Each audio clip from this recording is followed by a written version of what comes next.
Hey guys, let's get more news about Steelers, but first, don't forget to subscribe and leave your like. A full look at the Pittsburgh Steelers' initial depth chart for 2024 NFL season. The Pittsburgh Steelers have officially released their initial depth chart for the 2024 NFL season ahead of their Week 1 preseason matchup against the Houston Texans. No. Brandon Aiyuk was not listed as WR1 yet. There weren't any major surprises on the initial depth chart, though some might consider Russell Wilson over Justin Fields as QB1 a shock after a solid training camp thus far. However, Tomlin and OC Arthur Smith have maintained the stance that Wilson is in the pole position for the starting quarterback job, so the news isn't all that surprising after all. Another unsurprising surprise, the Steelers have opted for the veteran approach on the offensive line, listing Dan Moore Jr. at left tackle, Nate Herbig at center, and second-year player Broderick Jones at right tackle. Steelers OL coach Pat Meyer has confirmed, however, that Jones will play left tackle in the preseason and rookie Troy Fautanu will play at right tackle, which feels closer to the configuration we're likely to see at least by mid-season, if not sooner. Don't just take my word for it on the lack of shocking developments from the Steelers' initial depth chart, though. See for yourself. Here's a full look at the Steelers' depth chart for offense, defense, and special teams as of August 6, 2024, as released by the team prior to Week 1 of the preseason. Mark Madden, Brandon Aiyuk fills a desperate need for Steelers. Go get him. After months of speculation, San Francisco has put want-away wide receiver Brandon Aiyuk on the market. The Steelers are among the teams kicking the tires. If the Steelers don't get Aiyuk, it's a failure by management. If Cleveland gets Aiyuk, the Steelers will finish last in the AFC North. The Browns and New England are both reportedly hot on Aiyuk's trail. Sure, the Steelers will have to give the 49ers too much to get Aiyuk, and have to pay Aiyuk too much to keep him. But teams often overspend to get a player they need. The Steelers need Aiyuk. Their wideouts are inadequate, which will render their passing game inadequate. That's even if Russell Wilson does well at quarterback. The Steelers can tough out yardage on the ground. Oppenheimer will maximize the tight ends, even if they're not that good. But the Steelers will be in trouble whenever they trail by 2 scores, or more, in the second quarter, or later. The opposition's pass coverage will collapse on receiver George Pickens. The Steelers won't be able to score points fast. Aside from taking too much time when you're behind, long drives provide more opportunity for mistakes. Aiyuk changes all that. He's a legit top receiver. He'd free up Pickens. The Steelers should absolutely get Aiyuk. Give up a first-round pick plus whatever. Aiyuk is 26. In his prime. Let Pickens go when his contract expires after the 2025 season. He's a head case anyway. Pickens will get mad when Aiyuk usurps targets. When Pickens doesn't get paid, he'll get more mad. No big deal. Aiyuk is more reliable. Get Aiyuk, ditch Pickens when the time comes, draft another receiver in the interim. Is Aiyuk worth $30 million per season? He probably isn't. But he's very good. Do you want to win or not? TJ Watt's cap hit is $30.4 million, he's never won a playoff game. Minkah Fitzpatrick's cap hit is $21.3 million. He's never won a playoff game.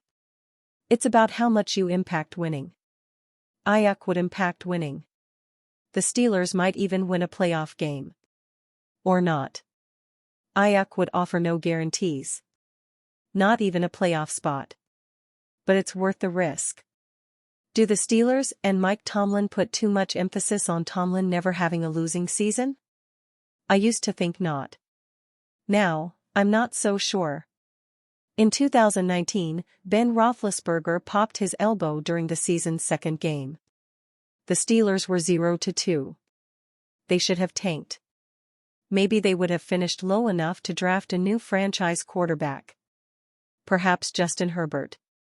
Instead, they traded their first-round pick for 2020 to Miami for Fitzpatrick.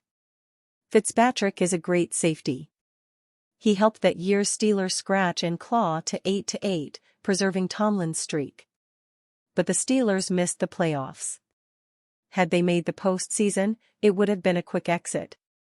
No hope with Duck Hodges at quarterback. Was it more important to finish 8-8 then, or to win 11 or 12 games now? I see the Steelers as a 9 or 10 win team. Adding Aiyuk changes the offense. It ups the ante. Makes the Steelers more comeback-friendly. Maybe gets a couple more victories. Getting Aiyuk would retroactively eliminate the stupidity of trading Deontay Johnson to Carolina without a plan B at wideout. Van Jefferson is getting extra work via the Jugs football throwing machine. 300 balls per day, we're told. That should enable Jefferson to be an effective number 2 receiver behind Pickens. If the Jugs football throwing machine ever plays quarterback.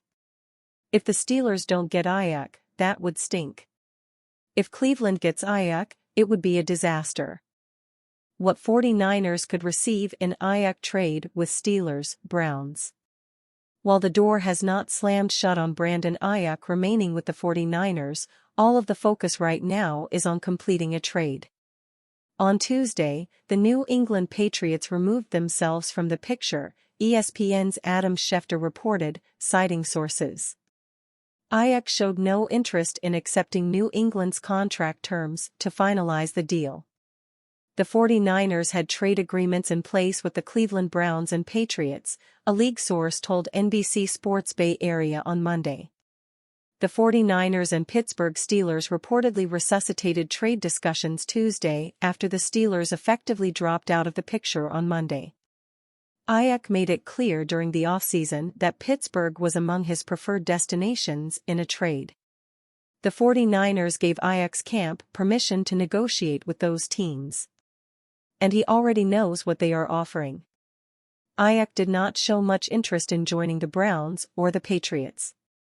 The Browns remain in play for now. But if the 49ers and Steelers work out an agreement on their end, it would not be a surprise if he chose to accept a lesser contract proposal to leave San Francisco for Pittsburgh. Coach Kyle Shanahan stated the obvious Tuesday when asked if there is a way for the 49ers to trade Aiyuk and be an improved team for the upcoming 2024 NFL season. Brandon is a great player, he said, so it's real hard to be better when you lose a great player. While the exact terms of any potential trade are not known, here is the level of compensation the 49ers could be expected to get in return for Aiyuk. The 49ers and Browns already have agreed to a trade, which hinges on Aiyuk accepting the Browns' contract proposal. In such a trade scenario, the 49ers could acquire Amari Cooper, 30, who caught 72 passes for 1,250 yards and 5 touchdowns last season. The Browns had the most unsettled quarterback situation in the NFL last season with Deshaun Watson, Joe Flacco, Dorian Thompson-Robinson and P.J. Walker. Each quarterback attempted more than 100 passes apiece. So Cooper's stat line looks even more impressive in that context. Cooper enters the final year of his contract, so the 49ers could decide at the end of the season if they wish to pursue an extension at that time. The 49ers likely would pay a portion of Aiyuk's contract to account for nearly $19 million the Browns paid Cooper in the offseason to create cap space. That bonus money Cleveland paid Cooper enabled them to reduce his base salary to $1.21 million this season. In addition to Cooper providing the 49ers with a player who can step in and make an immediate impact, the 49ers also would be expected to receive a second-round pick and, potentially, another pick or 2 later in the draft. And you fan? What do you think of the situation of Brandon Aiyuk? Leave your opinion in the comments.